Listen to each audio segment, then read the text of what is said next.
Saudara anggota Komisi 2 DPR RI Deddy Sitorus menilai pegawai Kementerian ATR BPN yang terlibat penerbitan sertifikat di laut tidak cukup hanya dicopot, tetapi harus diproses secara pidana. Deddy menyebut jika pegawai yang terlibat hanya mendapat sanksi berat, tidak akan ada efek jerah. Apakah ini persoalan administrasi atau persoalan pembegalan hukum, Pak? Tidak ada mens rea di sini untuk keuntungan pribadi atau kejahatan hukum. Kalau hanya sanksi berat, Pak, ini akan berulang terus di mana-mana, Pak. Kalau hanya inspektorat yang turun, tidak akan ada yang namanya efek jerah. Ya paling sanksi berat, di kantong gua udah 30 miliar. Kalau gua makan gaji berapa tahun sampai pensiun nggak dapat 30 miliar. Begitu-gitu aja kita, Pak. Saya kira tidak cukup hanya sanksi berat. Harus proses hukum. Karena ini kejahatan.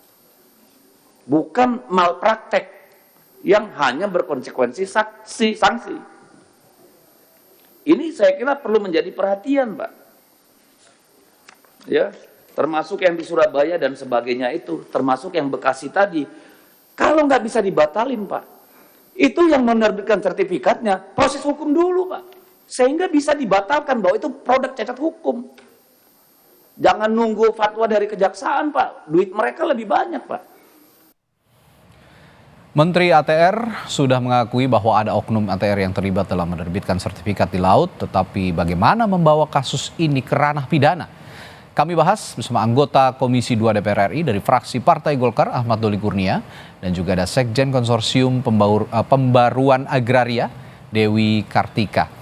Kami juga telah mengundang Menteri ATR BPN dan perwakilannya, namun hingga saat ini tidak mengonfirmasi untuk bisa hadir dalam kesempatan kali ini. Saya akan sapa Bung Doli dan Mbak Dewi. Selamat sore, Bung Doli, Mbak Dewi. Selamat sore. Assalamualaikum warahmatullahi wabarakatuh. Waalaikumsalam warahmatullahi wabarakatuh. Saya ke Bung Doli dulu. Bung Doli, kalau tadi di DPR Menteri ATR menyebut ada oknum ATR, nah dari situ menurut Anda kan cuma sekedar cacat prosedur atau memang ada kong kali kong? Soalnya ada survei di lokasi, diproses sertifikatnya katanya. Ya, tentu saya kira upaya yang dilakukan oleh pemerintah, khususnya Kementerian ATR BPN ini perlu kita apresiasi ya, secara cepat merespons gitu. Nah, tapi kan saya kira tidak cukup berhenti di situ ya. Kita harus tahu sampai ke akar masalahnya ya. Ini kan satu masalah yang menjadi sorotan publik ya. Dengan keanehan dan kelucuan ya, ada pagar di laut, kemudian ada sertifikat terbit di atas laut gitu. Nah, jadi oleh karena itu saya kira memang kami juga tadi sudah mengambil kesimpulan di Komisi 2 ya, kita memberikan dukungan penuh kepada Semudra ATR untuk melakukan terus ya secara serius audit investigatif ini, termasuk kepada daerah-daerah yang lain, bukan hanya yang ada di Tangerang saja gitu ya. Dan kemudian kemudian yang kedua direview ya, penerbitan SHGB dan SHM itu harus direview kalau memang tidak sesuai dengan apakah proses, prosedur, kemudian penerbitannya itu melanggar peraturan perundangan, ya segera dibatalkan, ditindaklanjuti. Tadi yang memang sudah ada kan sekitar 50 yang dibatalkan. Tapi saya kira memang itu harus akan bisa terus berkembang. Nah, soal audit investigatif ini, itu nanti harus bisa menemukan ini apakah cuma sekedar maladministrasi gitu ya, dan kemudian apakah tidak ada indikasi-indikasi pelanggaran yang lain, termasuk soal pidana. Nah, kalau memang itu bisa apabila itu nanti ditemukan, misalnya ya apakah ada gratifikasi atau dan sebagainya ya. Saya kira itu bisa kemudian berkembang pada soal pelanggaran pidana. Itu yang pertama. Yang kedua, saya kira ini kan yang dikenakan sanksi hukuman ini masih pejabat di level bawah ya. Iya, itu dia. Saya kira kalau dengan jumlah luas yang spektakuler, ratusan hektar seperti itu ya, orang sih bertanya gitu. Mereka ini orang-orang yang merasa dirinya sakti kan, kalau memang hanya selevel itu mereka berani mengurusi, menerbitkan, memproses ya keanehan yang tadi itu ya, sertifikat di atas laut dengan ratusan hektar. Nah, ini juga nanti perlu dicari tahu ya, apakah memang mereka yang paling bertanggung jawab misalnya, ya. Nah, kalau memang sampai di mereka, ya saya salut juga nih orang-orang yang luar biasa berani ini, yang jabatannya seperti itu bisa menerbitkan sampai berani ratusan hektar yang kemudian sekarang jadi polemik gitu. Ya, jadi menurut Anda juga sebaiknya ditelusuri lagi apakah betul 8 orang ini saja begitu yang apa namanya ya, boleh dikatakan dalam tanda kutip bermain begitu ya. Sedangkan atas-atasnya atau pemimpin atau leader-leadernya tidak mengetahui hal ini. Mengingat ya tadi ada aksi korporasi besar dengan luas ribuan hektar ya. Mungkin kalau di total dalam hektar, kalau rentang pagarnya 30 km ya mungkin bisa ribuan hektar begitu ya Bung Dali ya. Iya, itu makanya itu yang saya kira gunanya ada audit investigatif itu. Kenapa kita tadi mendorong supaya audit investigatif ini diteruskan dan dilakukan secara serius. Baik, saya ke Mbak Dewi kalau begitu. Mbak Dewi kalau melihat apa namanya yang sudah dilakukan oleh Kementerian ATR melalui Menteri ATR BPN yang sudah diungkapkan juga tadi di DPR. Temuan-temuan yang terkait yang sudah diungkapkan, apakah ini juga sudah mencerminkan bahwa masalah ini sudah sepenuhnya tuntas atau masih ada yang harus diselesaikan di belakang itu? Ya, saya pikir kita perlu mengapresiasi gerak cepat dari Kementerian Agraria Tata Ruang ya untuk mau segera menindak masalah PIK 2 ini. Tetapi saya pikir di tahapan seperti ini dengan kasus PIK 2 yang kita tahu ada 263 bidang sertifikat HGB dan 17 sertifikat hak milik, itu tentu bukan merupakan kasus biasa-biasa saja. Ini kasus extraordinary. Jadi tidak mungkin diperlakukan seperti sekedar masalah administrasi atau cacat prosedural. Tetapi artinya pencopotan beberapa pejabat itu sudah tepat, tetapi saya pikir itu kurang karena melihat betapa besarnya kasus ini.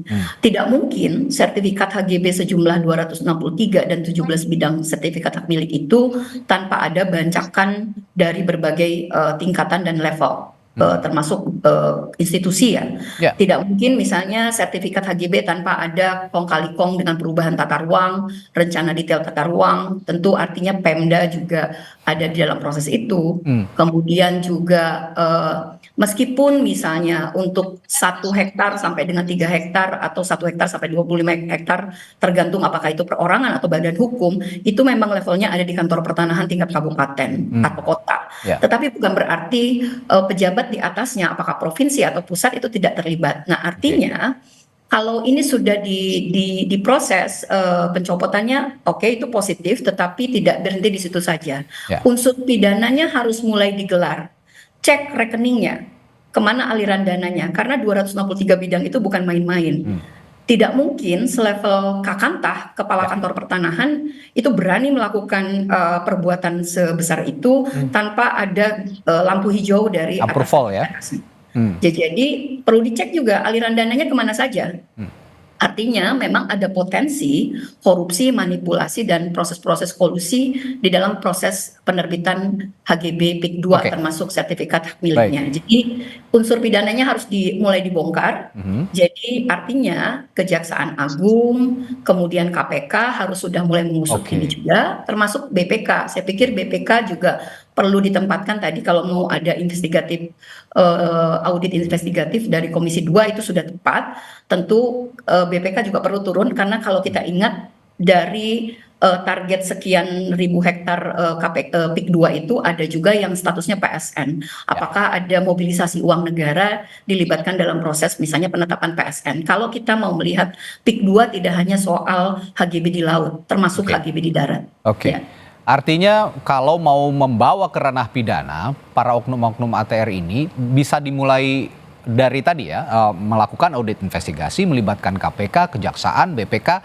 Tapi ada satu hal juga, bahwa pihak swasta yang juga mungkin ya, saya tidak tahu, mungkin saja diduga dalam tanda kutip menyuap begitu ya, untuk mengeluarkan izin-izin ini. Itu juga bisa ditelusuri nantinya setelah para oknum-oknum di Kementerian ATR ini terungkap begitu, Mbak Dewi? Ya, betul. Jadi dengan digelarnya urusan pidananya tidak hanya berhenti di soal maladministrasi atau cacat prosedural, maka itu akan terbongkar dengan sendirinya. Oke. Kan artinya pejabat-pejabat yang dicopot ini kan punya melakukan pelanggaran berat ya dalam hal penerbitan HGB. Nah, artinya dicek rekening-rekening yang bersangkutan ada aliran dana yang mencurigakan tidak? Karena ini 263 bidang ini bukan main-main, apalagi proyeknya ini proyek PIK 2 yang kita tahu ini proyek mercusuar. Nah, dari situlah kita akan tahu sebenarnya aliran dananya kemana saja dan berasal dari mana, kemudian keterlibatan dari berbagai pihak. Kalau misalnya keterlibatan berbagai pihak pun bahkan tidak hanya dilihat dari soal aliran dana sebenarnya, tetapi kewenangan-kewenangan yang itu membutuhkan bantuan dari banyak pihak. Jadi ya dari Pemda, dari BPN sendiri, dari KKP, dari Kementerian Kehutanan karena masih ada yang status kawasan hutan lindung. Jadi sebenarnya ada bancakan berjamaah yang harus diinvestigasi. Jadi kalau misalnya kemarin ada gagasan atau rencana dari Komisi 4 ataupun dari Komisi 2 membentuk pansus, itu sudah tepat karena tidak hanya urusannya di KKP atau di Kementerian Agraria. Ini sudah merupakan jaringan mafia tanah yang ada di kasus PIK 2 ini. Baik. Bung Doli, tadi juga saya menyimak pada rapat di Komisi 2 DPR, ada dorongan ini memang dibawa ke ranah pidana, seperti yang kita perbincangkan sore hari ini. Tapi memulainya dari keputusan inspektorat atau bagaimana kira-kira? Kalau dari point of view dari DPR? Ya, kalau kami di Komisi 2 kan tentu kami bekerja berdasarkan tupoksi dan mitra kami ya. Mitra kami kan ATR BPN. Nah, tentu ya memulainya dari kerja dari inspektorat itu, bagaimana menelusuri ya terhadap pejabat-pejabat yang tadi sudah diberhentikan itu ya. Kita mulainya dari situ. Nah, kecuali kalau kemudian nanti ada pihak yang dari siapa saja melaporkan, misalnya ke kepolisian atau kejaksaan gitu. Nah, itu bisa jadi ketemu nanti koneksitasnya kan. Dan itu bukan lagi ranah kami, itu sudah masuk mungkin ke teman-teman Komisi 3 gitu. Nah, tetapi yang mau saya sampaikan adalah tadi juga dalam kesimpulan itu kami mendorong supaya bukan hanya di ATR BPN, tapi juga pihak-pihak lain yang mungkin bisa terkait tadi seperti disampaikan oleh Mbak Dewi tadi. Bung Dali, tadi bisa dilanjutkan juga rekomendasi dari DPR khusus untuk upaya untuk menguak kasus ini ke ranah pidana? Iya, jadi kalau berkaitan dengan soal tupoksi kami di DPR, di Komisi 2, ini kan berkaitan dengan mitra kerja kami, dalam hal ini ATR BPN. Nah, tentu kita mendorong supaya prosesnya dimulai dari apa yang sudah dilakukan oleh kementerian ini dengan menetapkan beberapa orang tadi yang diberhentikan dan seterusnya. Nah, apakah nanti kemudian sampai dipidana atau tidak? Nah, itu nanti tergantung proses pengembangan berikutnya. Misalnya kalau kemudian ada yang melaporkan gitu ya, atau ke kepolisian atau ke kejaksaan. Nah, itu nanti kalau misalnya sampai ke sana, itu sudah lain lagi, itu ranahnya teman-teman Komisi 3. Nah, tapi tadi kami juga sudah memasukkan dalam kesimpulan itu.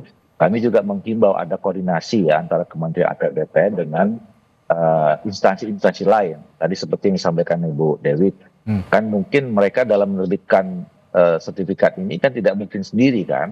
Kan harus ada proses atau prosedur lain yang berkaitan dengan instansi lain. Pemerintah daerah misalnya gitu ya, ada kementerian yang lain gitu. Nah, ini juga saya kira perlu diungkapkan, bukan hanya ATR BPN saja. Tentu kami juga menjaga ya citra ATR BPN. Kalau misalnya kasus ini adalah kasus yang besar, ya jangan yang hanya jadi tumbal itu teman-teman ATR BPN saja kan. Kalau misalnya tiba-tiba atau kemudian ketahuan ada keterkaitan dengan instansi yang lain, kira-kira begitu. Baik, terakhir ke Mbak Dewi. Mbak Dewi, kalau sekarang kan kita lihat di negara kita ini biasanya budayanya kalau memang ada kasus-kasus besar semacam ini dibentuk satgas begitu atau task force gitu ya, di apa yang berisi dengan lembaga-lembaga gabungan gitu, termasuk juga tadi Bang Doli sempat menyinggung kalau memang perlu dikoordinasikan dengan komisi yang lain ini juga bisa dilakukan. Nah, sejauh ini apakah task force atau satgas untuk kasus ini khususnya untuk kasus pagar laut ini perlu dibentuk atau tidak sejauh ini menurut Mbak Dewi? Ya. Menurut saya dari sisi kasusnya memang sudah harus bersifat lintas sektor ya. Tentu nanti Komisi 2 akan sesuai tupoksinya akan berjalan, kemudian Komisi 4 juga yang mitranya di KKP juga akan berjalan, tetapi memang terkait kasus atau konflik agraria PIK 2 ini memang sifatnya lintas sektor. Ya. Jadi ada keterlibatan banyak pihak, banyak kelompok yang menyebabkan terjadinya perampasan tanah dari tanah-tanah masyarakat, pertambakan masyarakat, sawah masyarakat, pemukiman yang tiba-tiba disulap menjadi 263 HGB dan 17 SHM yang dikuasai oleh 2 atau 3 perusahaan ya. Kemudian tentu kita harus apresiasi langkah baik yang sudah dilakukan oleh Menteri Agraria, tetapi itu perlu lagi dinaikin levelnya supaya tadi seperti Bung Ahmad Doli, ini jangan sampai ini jadi hanya tumbal 6 pejabat di level kabupaten, padahal sebenarnya bahkan harus dicek lagi ke tingkat provinsi dan pusat, kemudian juga lintas kementeriannya seperti apa, sehingga kebutuhan untuk membentuk Satgas itu menjadi penting atau namanya apapun ya. Nah yang kemudian yang harus kita lihat adalah jangan sampai kasus PIK 2 itu hanya berakhir di soal cabut atau mencopot pejabat-pejabat di tingkat ATR. Bagaimana soal pemulihan hak atas tanah yang telah terjadi, yang ini sebenarnya kasus PIK 2 ini sudah lama, sudah banyak di pengaduannya saya pikir sudah banyak di Kementerian Agraria juga sejak zaman pemerintahan sebelumnya. Jadi pemulihan hak itu harus segera dilakukan karena yang menjadi yang terdampak adalah masyarakat setempat. Oke, banyak sekali sebenarnya PR-nya, makanya lintas sektoral tadi harus memang diselesaikan bersama begitu ya Mbak Dewi kira-kira. Baik, nanti langkah selanjutnya yang ditunggu berarti memang komunikasi dan koordinasi lintas sektoral supaya perlahan juga bisa mengungkap dan satu persatu bisa dimintai pertanggungjawabkan. Yang paling penting adalah kalau memang 8 orang atau 6 orang ini tidak di sini saja, ada oknum-oknum lain yang ternyata terlibat, ini bisa juga dijerat, dan juga tentu saja tadi pemulihan hak atas tanah juga bisa dilakukan. Ini menjadi solusi bersama untuk kita selesaikan dalam kasus ini. Terima kasih anggota Komisi 2 DPR RI dari fraksi Partai Golkar Ahmad Doli Kurnia dan juga Sekjen Konsorsium Pembaruan Agraria Dewi Kartika telah bergabung di Sapa Indonesia malam hari ini. Sampai jumpa lagi.